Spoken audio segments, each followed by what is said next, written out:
So I'm going to try a different kind of video for my channel. Let me know how it goes. It's one of those do it yourself and save a bunch of money kind of videos. Now this works for any 2010 to 2017 GMC Terrain or Chevrolet Equinox with the power liftgate. And if you're wondering what the problem is, you haven't noticed the liftgate that is falling on my head. So I'm going to give you a little story of why I decided to make this video. I'm going to show you how to diagnose the problem and how to repair it. It's very simple. It requires one tool, one part, and one person. Two people definitely make it a little easier if you are mechanically challenged. So the reason I decided to make this video was I've seen the same problem 3 times in the last 2 weeks. So it's pretty common. And the first time, it cost the people a lot of money. That was at the shop I work at. The customer had been to a dealer 2 times before for the same problem. The first time, they changed this power lift strut. It lasted a week, and the gate was falling down again. So I took it back to the dealer, and the dealer then changed the pump for this lift strut, which is down inside the D-pillar, and that also lasted a week, and the gate was falling on their heads again.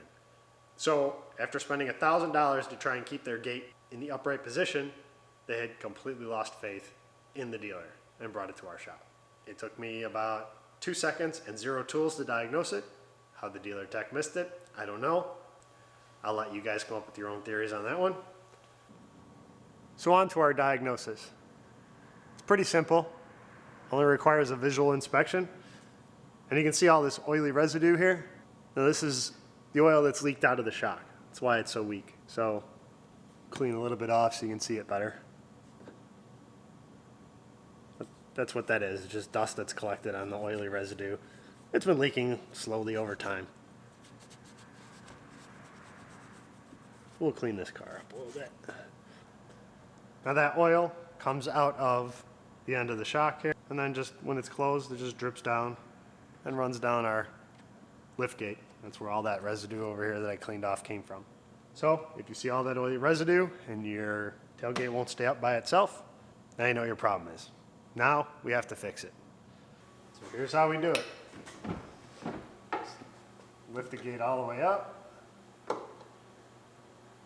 Pull the tab out a little bit. Pull that out.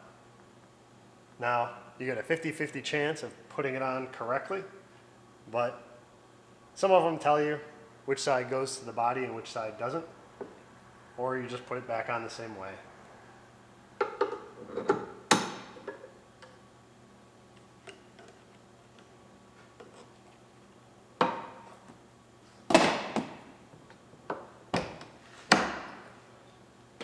That's it.